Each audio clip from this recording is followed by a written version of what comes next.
Et l'on parle déclaration de revenus sur RCF Hauts-de-France. Simon Laragon, bonsoir. Bonsoir Michel. Merci d'être dans ce studio. Maître de conférence à l'Institut catholique de Lille, spécialisé en droit fiscal. Alors vous renouvelez pour la 4e année consécutive cette cellule fiscale. D'abord, d'une manière simple, dites-nous de quoi il s'agit. La cellule fiscale, c'est un dispositif qu'on a mis en place il y a 4 ans. Vous avez tout à fait raison. C'est un dispositif qui permet aux contribuables de toute la France d'appeler pendant 3 journées consécutives un numéro de téléphone unique et de se faire aider gratuitement à remplir correctement leur déclaration de revenus. Alors je le donnerai peut-être plusieurs fois, mais c'est le 03 59 30 25 05, 03 59 30 25 05, et demain entre 8h30 et midi et entre 13h30 et 18h, des étudiants donc répondent au téléphone. Concrètement, physiquement, comment ça se présente? Alors très concrètement, c'est un centre d'appel qui est mis en place à l'Université catholique de Lille. On est dans 2 très grandes salles avec 7 téléphones, donc c'est un dispositif un peu technique, 2 étudiants minimum par téléphone, un numéro de téléphone unique, et les contribuables appellent et les appels sont dispatchés sur les différents téléphones. Les étudiants reçoivent l'appel, ils prennent les questions.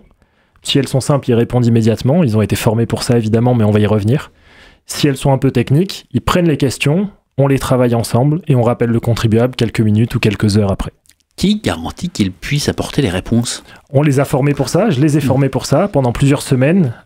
C'est des futurs spécialistes, c'est des spécialistes et des futurs spécialistes de la matière fiscale. Ils sont en master, c'est-à-dire en 4e année de droit. Ils se spécialisent déjà depuis plus d'1 an en matière fiscale.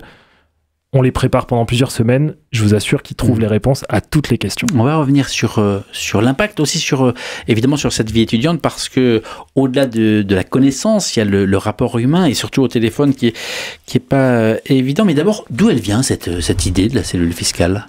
Elle est très simple, c'est un constat qu'on peut tous faire. Au moment des déclarations de revenus, tout le monde a peur, tout le monde s'inquiète, tout le monde se demande comment on va faire, et puis on a tous vu nos parents, nos grands-parents, et ainsi de suite, toutes les personnes qui nous entourent s'interroger au moment des déclarations, quelle case remplir.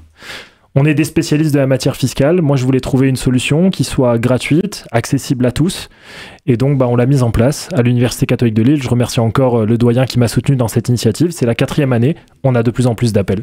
Est-ce que vous avez rempli, vous, votre déclaration? Pas encore. Pas encore, je rappelle les délais pour la région Hauts-de-France, puisque c'est en fonction des numéros des départements, mais seule l'Aisne est à déclarer avant le 23 mai au soir. Pour tous les autres départements des Hauts-de-France, c'est le 6 juin à 23h59. Un mot des délais 6 juin à 23h59. Si c'est le 7 juin ou le 8 juin, est-ce qu'il y a une tolérance? Alors, il n'y a pas vraiment de tolérance sur le principe, c'est-à-dire qu'il y a les intérêts de retard qui peuvent courir, il y a des majorations qui peuvent courir également. Après, on peut partir du principe que l'administration fiscale est bienveillante sur un contribuable qui déclarait avec quelques heures de retard. Mais encore une fois, je ne suis même pas sûr, je n'ai pas la réponse. Parfois, c'est possible et parfois, le côté administratif et électronique ne le permet pas. C'est pas une opacité, mais vous n'avez pas accès à l'envers du décor, en fait. Exactement. Pour certains, c'est donc une routine, mais pour une bonne partie, c'est pas un excellent moment. Quelle est la proportion de ces déclarations qui sont pré-remplies et auxquelles il ne faut plus rien toucher? Alors, elles sont à la fois nombreuses et à la fois peu nombreuses. Pourquoi je dis ça? Tout simplement parce que la plupart des personnes qui sont simplement salariées, qui n'ont pas d'autre type de revenus, généralement, le salaire est reporté et pré-rempli dans la déclaration qui est envoyée aux contribuables, tout simplement parce que l'administration fiscale est déjà en contact avec les différents employeurs. Donc, si je suis juste salarié, a priori, j'ai juste à vérifier une seule case, c'est-à-dire que je prends mon bulletin de paie de décembre de l'année précédente. En bas, il y a le net fiscal à déclarer. Je vérifie la concordance avec ma déclaration et fin de la déclaration. Même si c'est pré-rempli et même si c'est juste, il faut tout de même aller jusqu'au bout et déclarer et vérifier. Exactement. L'idéal, c'est quand même de faire cette vérification. Après, il y a quelques cas dans lesquels il y a une validation entre guillemets automatique qui est faite, notamment lorsqu'il n'y a rien qui change.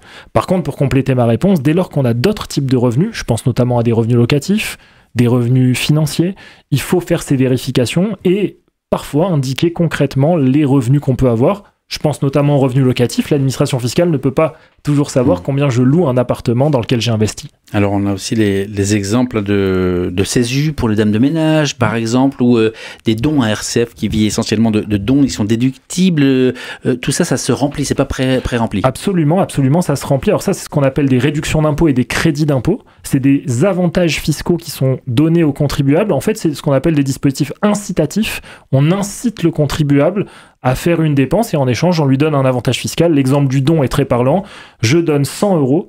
J'ai ce qu'on appelle une réduction d'impôt de 66 €. Ça veut dire que concrètement, mon don m'a coûté que 34 €. Mais est-ce que ça veut dire que s'il y a erreur dans ce cas-là, il n'y aura pas de correction?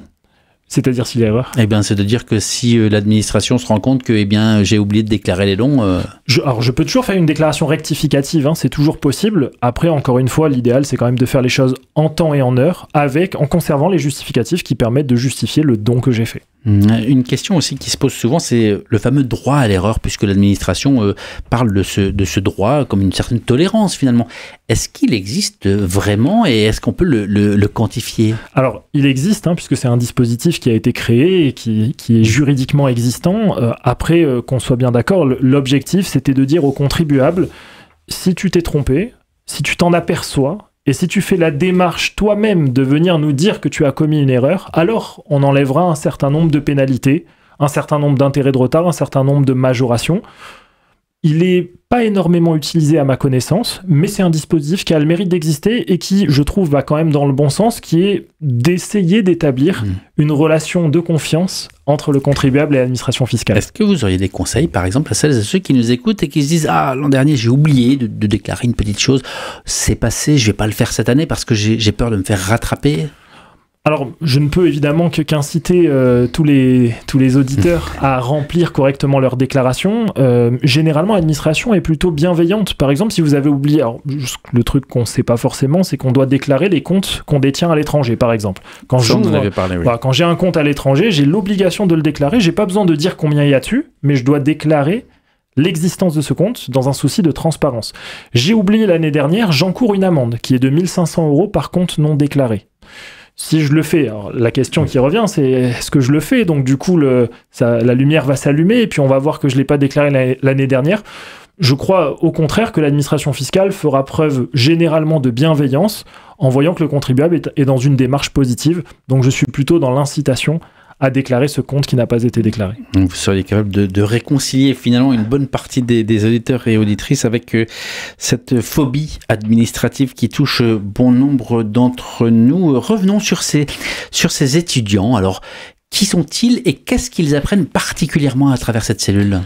Alors, dans cette cellule fiscale, donc c'est des étudiants en master de droit fiscal. Ils sont en master 1 de droit fiscal, en 4e année de droit. Et ils se destinent au métier du droit et de la fiscalité, comme par exemple, ils peuvent devenir notaire, avocat, expert comptable, conseiller en gestion de patrimoine. Voilà, tous ces métiers qui regroupent le chiffre et les lettres d'une certaine manière.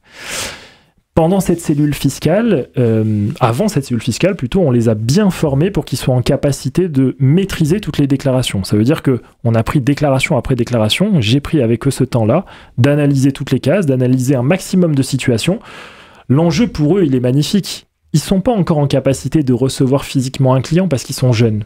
Par contre, le téléphone, c'est un outil qui permet d'avoir un échange concret entre une personne qui n'est pas compétente et une personne qui est en train de devenir compétente.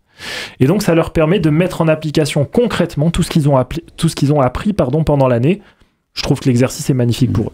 La réponse n'est pas forcément immédiate, instantanée quand quelqu'un appelle. Complètement. Généralement, moi, ce que je leur demande aux étudiants, et notamment le premier jour, le temps qu'ils se mettent dans le bain, c'est de prendre toutes les questions, de bien poser toutes les interrogations sur le cas qui nous intéresse.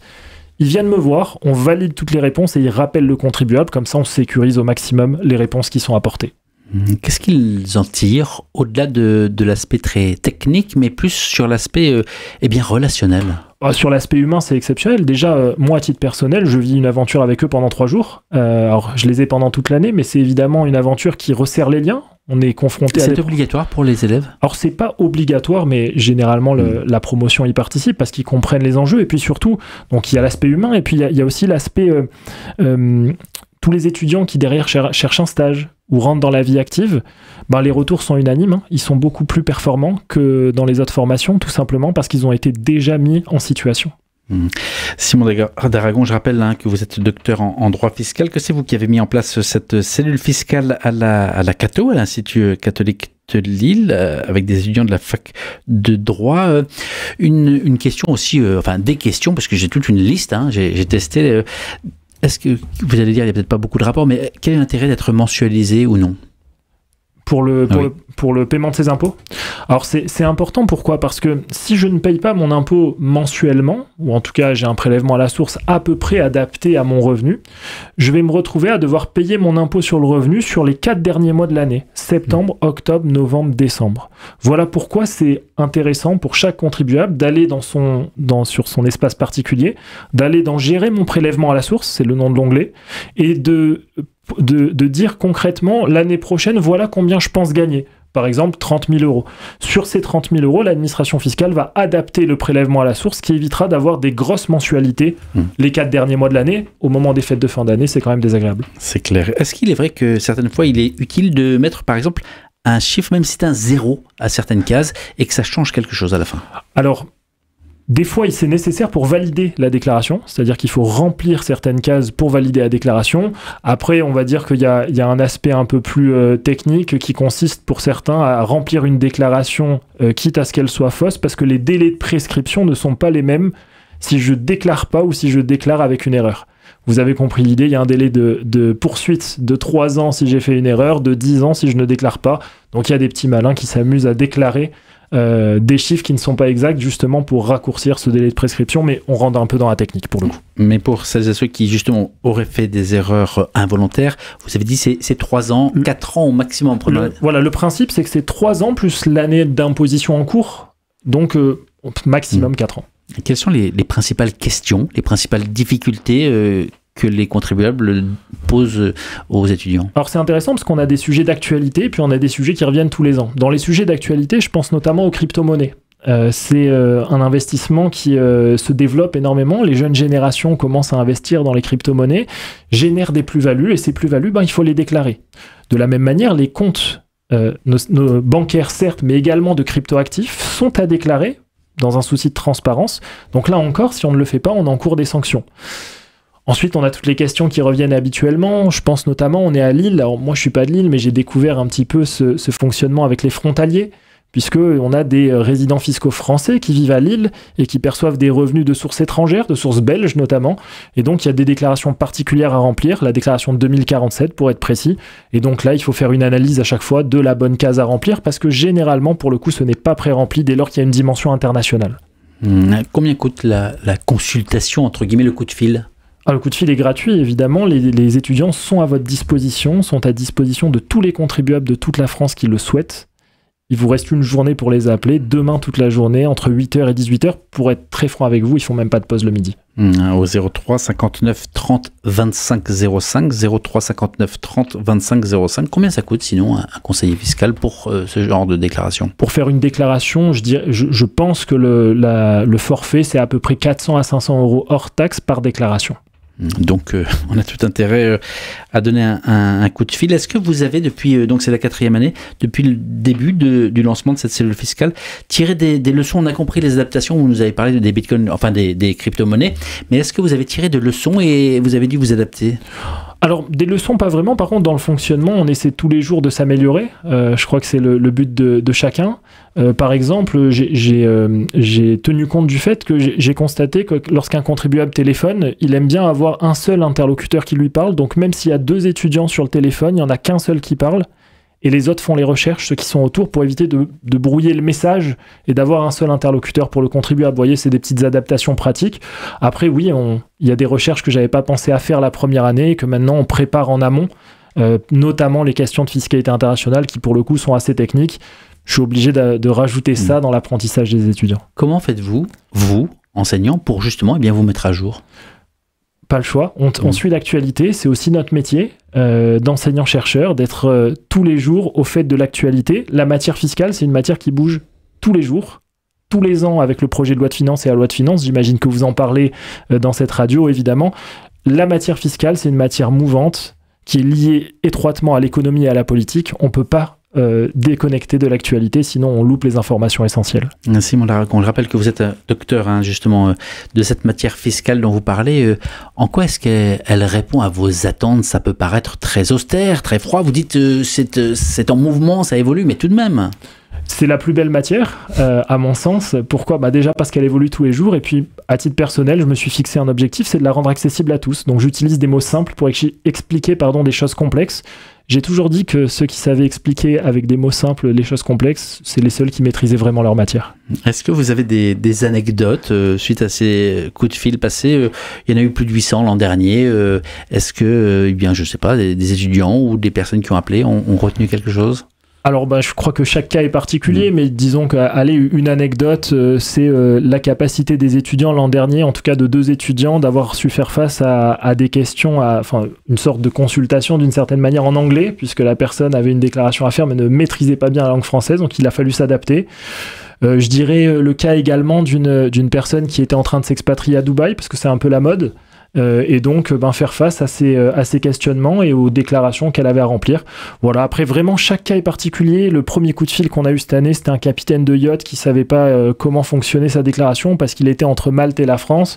Le bateau avait un pavillon, je ne sais plus dans quel état, et donc voilà, on a dû partir dans des recherches pour l'aider à remplir correctement leur déclaration. En fait, chaque cas est unique. Chaque cas est unique. Le temps file, il nous reste un peu plus d'1 minute, mais le conseil pour peut-être aussi éviter de vous appeler, en fait, j'ai envie de dire, parce que parfois, peut-être, c'est juste très simple, c'est le stress vis-à-vis d'un document administratif. Quel conseil vous donnez ? Simplement de prendre le temps, de se bloquer un peu de temps, de prendre les justificatifs dont on dispose et d'essayer de reporter calmement dans la déclaration. Et puis, alors vous me demandez un conseil pour éviter d'appeler, mais malheureusement, mon seul conseil, ce serait plutôt de... Appelez-nous si vous avez la moindre hésitation, on vous répondra avec grand plaisir. Qui sont les experts qui épaulent ces jeunes étudiants au-delà de vous ? Il n'y a pas d'au-delà de moi. Non, c'est moi qui les forme sur cet atelier. Mais après, toute l'année, ils sont formés par des spécialistes de la matière fiscale. On a évidemment un notaire qui intervient dans la formation. On a des experts comptables. Ils sont formés en matière fiscale. Ils sont prêts.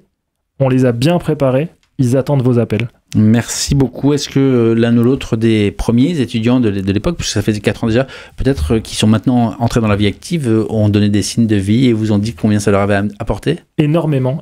C'est ce que je vous disais tout à l'heure, des facilités pour être recrutés et une efficacité pour les cabinets dans lesquels ils travaillent par rapport aux autres formations qui existent. Simon Daragon, maître de conférence à l'Institut catholique de Lille, spécialisé en droit fiscal. Merci d'être passé dans ce studio. Merci à vous. Je rappelle le numéro de la cellule fiscale qui dure encore jusqu'à demain, toute la journée, entre 8h30 et 18h, même s'il y a une petite pause de déjeuner. C'est au 03 59 30 25 05, 03 59 30 25 05. L'entretien va être à retrouver sur la chaîne YouTube d'RCF Hauts-de-France. Restez à l'écoute, les infos arrivent dans quelques instants.